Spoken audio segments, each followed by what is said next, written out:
Hi, I'm Gail Cohen, registered dietitian and certified diabetes educator at Virtua.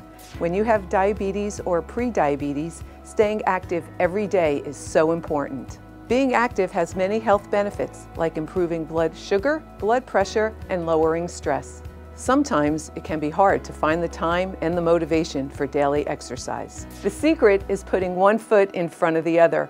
Walking is a great place to start. Tip number 1, find a buddy.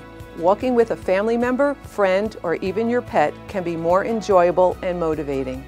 Tip number 2, try walking 5 days per week and start with just 5 to 10 minutes per day. Build on that by walking up to 30 minutes 5 days per week. Tip number 3, breaking your walk into 3 10-minute segments works just as well as 30 minutes of continuous activity. So make a plan to start walking.